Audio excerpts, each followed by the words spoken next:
ಆಸೆ, ನಿರೀಕ್ಷೆ, ಒಂದು ಹೊಸದನ್ನ ಏನಾದರೂ ಬದಲಾವಣೆ ನೋಡ್ಬೋದು, ನಿರೀಕ್ಷೆ ಹುಟ್ಟಿಸುವಂಥದ್ದು, ಆಸೆ ಇಟ್ಕೊಳ್ಳುವಂಥದ್ದು. ದುರಾಸೆ ಎಲ್ಲ ಆಸೆ, ನಿರೀಕ್ಷೆ ಇಟ್ಕೊಳ್ಳುವಂಥದ್ದು. ದಲಿತ ಮತ್ತು ಬಂಡಾಯ ಸಾಹಿತ್ಯದಲ್ಲಿ ಗುರುತಿಸಿಕೊಳ್ಳುವಂಥ ಬಿ.ಟಿ. ಲಲಿತಾ ನಾಯಕ್ ಅವರು ಈ ಭರವಸೆ ಎಂಬ ಪದ್ಯವಾದವನ್ನು ರಚಿಸಿದ್ದು ಅವರ ಬಿದಿರು ಮಳೆ ಕಂಟೇನಿ ಎಂಬ ಕವನ ಸಂಕಲನದಿಂದ ಈ ಭರವಸೆ ಎಂಬ ಪದ್ಯ ಭಾಗವನ್ನು ಆಯ್ಕೆ ಮಾಡಿಕೊಳ್ಳಲಾಗಿದೆ. ಬಿ.ಟಿ. ಲಲಿತಾ ನಾಯಕ್ ಅವರು ಚಿಕ್ಕಮಗಳೂರು ಜಿಲ್ಲೆಯ ತಂಗಲಿ ತಾಂಡದಲ್ಲಿ 4/4/1945ರಲ್ಲಿ ಜನಿಸಿದ್ದು ಬಂಡಾಯ ಹಾಗೂ ಸ್ತ್ರೀ ಸಂವೇದನೆ ಬರಹಗಳ ಮೂಲಕ ಖ್ಯಾತಿಯನ್ನು ಪಡೆದಂತವರು. ಇವರ ಹಲವಾರು ಕಥೆ ಕವನಗಳನ್ನು ರಚಿಸಿ ಆ ಕತೆ ಚಂದ್ರಪರಾಭವ, ಕನಸು, ನಲೆಬೆಲೆ, ನಮ್ರೂಪ್ಲಿ ಇತ್ಯಾದಿ ಕವನ ಮತ್ತು ಕೃತಿಗಳನ್ನು ರಚಿಸಿದ್ದು ಇವರು ಮಕ್ಕಳ ಕಥೆ, ರೇಡಿಯೋ ನಾಟಕಗಳನ್ನು ಕೂಡ ರಚಿಸಿದ್ದಾರೆ. ಇಲ್ಲಿ ಭರವಸೆ ಅನ್ನೋದು ಏನಪ್ಪಾ ಅಂದ್ರೆ ಜಗತ್ತಿನ ತಲ್ಲಣಗಳನ್ನು, ಜಗತ್ತಿನಾಗುವ ತಳಮಳಗಳನ್ನು, ತಲ್ಲಣಗಳನ್ನ ಮಲ್ಲಿಗೆ ಹೂ ಮತ್ತು ಕೋಗಿಲೆ ಇವೆರಡರ ಸಂಭಾಷಣೆ ಮುಖಾಂತರ ಪ್ರಕೃತಿ ಬಗ್ಗೆ ತಿಳಿಸಲ್ಪಟ್ಟಿದ್ದಾರೆ. ಹೀಗೆ ಲೋಕವಾರ್ತೆ, ಬಾನಸಂಚಾರಣಿ ಅಂದ್ರ ಆಕಾಶದಲ್ಲಿ ಹಾರಾಡೋ ಪಕ್ಷಿ ಕೋಗಿಲೆ ಎಲ್ಲಾ ಕಡೆ ಓಡಾಡ್ಬಿಡ್ತದ, ಜಗತ್ತಿನ ತುಂಬಾ ಓಡಾಡ್ಬಿಡ್ತದ. ಹಾಗಾಗಿ ಆ ಬಾನಸಂಚಾರಣಿ ಆದಂತ ಕೋಗಿಲೆ ಆ ಜಗತ್ತಿನ ಮಲ್ಲಿಗೆ ಒಂದು ಸ್ಥಳಕ್ಕೆ ಒಂದು ಗಿಡದ ಬಂದು ಕೂಡ್ತದೆ, ಕೆಳಗೆ ಮಲ್ಲಿಗೆ ಹೂ ಇರ್ತದ, ಅಲ್ಲಿ ಕೇಳ್ತದ. ಇಷ್ಟೊತ್ತೆಲ್ಲ ಪ್ರಪಂಚ ಎಲ್ಲ ತಿರುಗಾಡ ಬಂದೆಲ್ಲ ಕೋಗಿಲೆ ಅಕ್ಕ ಗೆಳತಿ ಕೋಗಿಲೆ ಏನು ಜಗತ್ತಿನ ಪ್ರಪಂಚದ ಸಮಾಚಾರ ಏನು ಹೇಳು ಅಂತ ಕೇಳ್ತದ.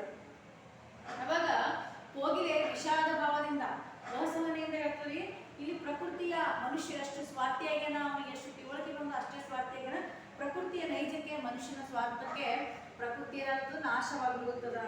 ಹಾಗಾಗಿ ಮಣ್ಣಿನ ಗುಣ ಬಿಟ್ಟು ಕೇವಲ ಭ್ರಮೆಯಲ್ಲಿ ಮನುಷ್ಯ ಮುಳುಗ್ಯಾನ.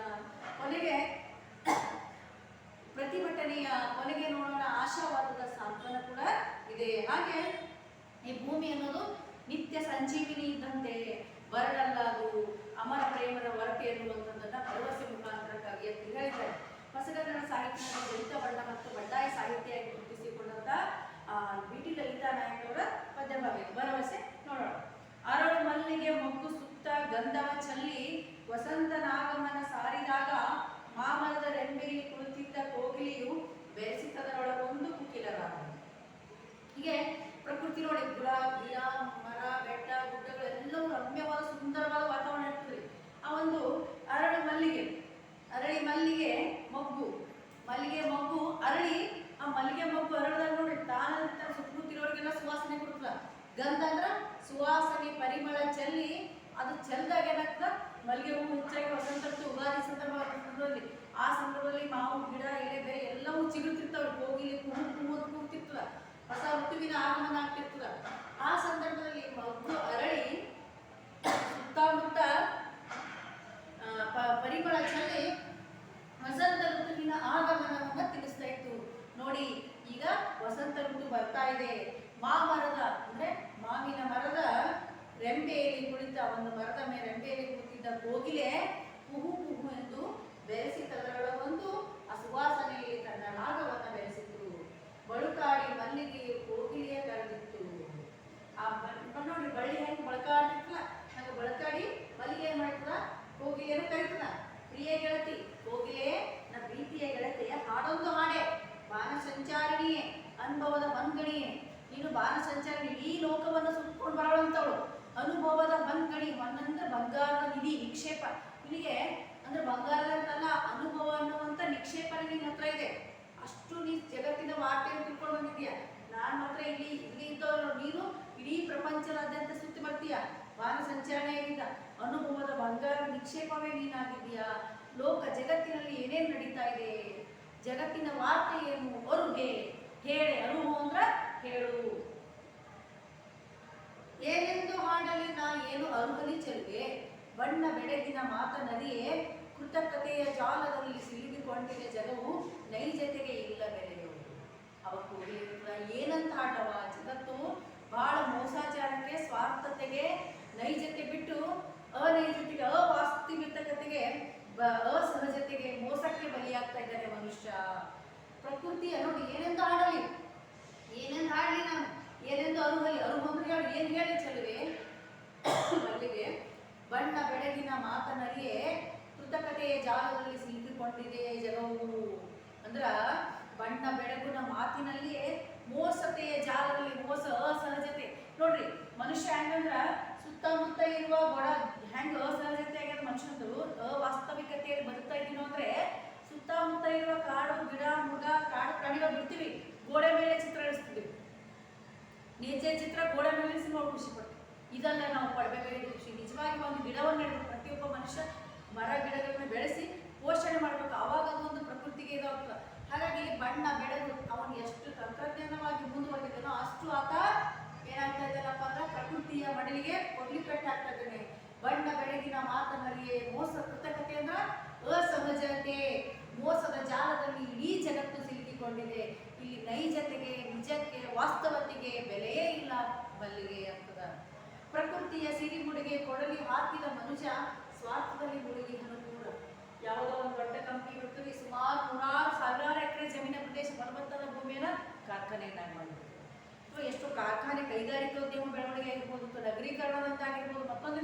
ಹೀಗಾಗಿ ಪ್ರಕೃತಿ ಮಡಲಿಗೆ ಏನಾಗ್ತಾ ಇದ್ದಾನ ಮೈನಿಂಗ್ ಮಾಡ್ತಾರೆ, ಗಣಿಗಾರಿಕೆ ಮಾಡೋದ್ರಿಂದ ಕೂಡ ಪ್ರಕೃತಿಯ ಒಡಲಿಗೆ ಕೊಡ್ಲಿಪೆಟ್ಟಾಗ್ದಂಗೆ ಆ ಕಂಪನಿ ಮೈನಿಂಗ್ ಆಗಿರ್ಬೋದು, ಕಾರ್ಖಾನೆ ಕೈಗಾರೀಕರಣ ಆಗಿರ್ಬೋದು, ನಗರೀಕರಣ ಆಗಿರ್ಬೋದು, ಕೊಳವೆ ಬಾವಿಗಳ ಕೊರತೆ, ಇವೆಲ್ಲವೂ ಏನಾಗವ ಪ್ರಕೃತಿಯ ಸಂಪತ್ತಿನ ಮುಡಿಗೆ ಕೊಡಲಿ ಹಾಕಿದ ಮನುಷ್ಯ.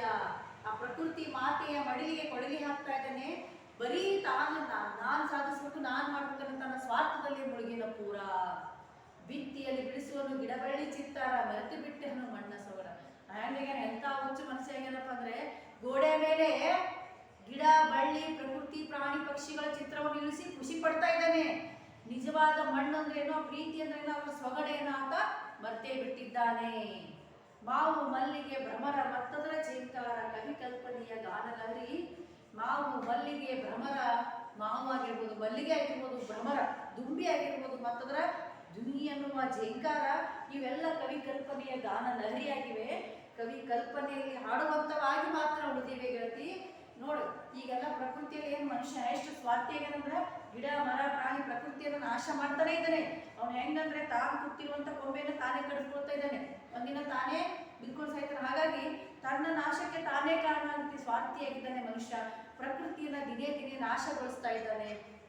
ಹಾಗಾಗಿ ಇಲ್ಲಿ ಮಾವು ಮಲ್ಲಿಗೆ ಪ್ರಕೃತಿ ಸಿರಿ ಸಂಪತ್ತು ಎಲ್ಲವೂ ಅದರ ದುಂಬಿಯ ಝೇಂಕಾರ ಕೇವಲ ಕವಿಗಳ ಕಲ್ಪನೆಯ ಪದ್ಯದಲ್ಲಿ ಗದ್ಯದಲ್ಲಿ ಮಾತ್ರ ಗಾನ ಹೇಳಿ ಕೇಳಬಹುದು.